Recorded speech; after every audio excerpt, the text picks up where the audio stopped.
Hello, আমি পারমিতা চলে এসেছি আবার সকাল সকাল একটা ভিডিও নিয়ে। তো দেখো, আমাদের উঠোনে অনেক ঘেটকুল পাতা হয়েছিল, ওই জন্য শাশুড়ি মা বললো তুলে নিয়ে রান্নাবান্না করা হবে। তো ওইগুলোই বাটা করা হবে। আমাদের এখানে এগুলো ঘেটকুল পাতা বলে, তোমাদের ওখানে কি বলে অবশ্যই কমেন্ট করে জানিও। আর ওগুলো বাটা খেতে খুব ভালো লাগে।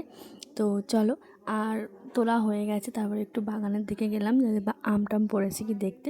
তো দেখো, দুটো আমও পেয়ে গেলাম। আর আমাদের হিমসাগর কাছে এবছর আম হয়নি, ওই জন্য খুব বেশি আম পড়ছে না, দু একটা পড়ছে, তো সেগুলোই কুড়িয়ে আনা হলো। তা দেখো আমি ঘেটকুল পাতাগুলো কেটে নিচ্ছি। আর অবশ্যই আমার ভিডিও ভালো লাগলে তোমরা প্লিজ লাইক সাবস্ক্রাইব করে পাশে থেকো আমার, যাতে আমি আরও ভালো ভালো ভিডিও করতে পারি। তারপরে আমাদের রান্নাবান্না শেষ হয়ে গেছে, আমার শাশুড়ি মা চলে গেছে দোকানে, আর আমি করব বাড়ির কাজ। এগুলো কাজ টাজ গুছিয়ে নিয়ে স্নান করার পর আমি পুরো ফ্রি, মানে পূজা টুজা দিয়ে আমি পুরো ফ্রি। তো মানে ফ্রি মানে ছেলেকে নিয়েই থাকবো। তো দেখো, আমি স্নানও করে নিয়েছি। আর এত গরম পড়েছে, মানে সপ্তাহে এখন 2 দিন পর পর মানে শ্যাম্পু করতে হচ্ছে, এত বিশ্রী গরম পড়েছে, মাথায় এত ময়লা।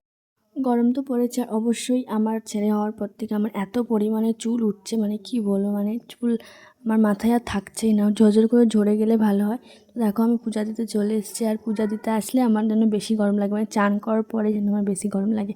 তো দেখো, পুজো তো করা হয়ে গেছে, কিন্তু ঠাকুরের কাছে আমি এটুকুই প্রার্থনা করি, যে সব বাচ্চারা স্কুলে যাচ্ছে তারা যেন খুব সুস্থভাবে ভালোভাবে বাড়ি আসে, প্রত্যেকটা মায়ের কোলে ফিরে আসে। কেন বলছি কথাটা, কারণ এখনকার মানে ফোনে যা দেখছি ভিডিওতে স্কুলের বাচ্চাদের নিয়ে যা হচ্ছে, তো ভীষণভাবে ভয়ে আছি। কারণ রিসেন্টলি আমি কিছুদিন পরেই আমার ছেলেকেও স্কুলে ভর্তি করব। অবশ্যই ছোটো, কিন্তু তাদের কথাও গুরুত্ব দেওয়া উচিত স্কুলের টিচারদের।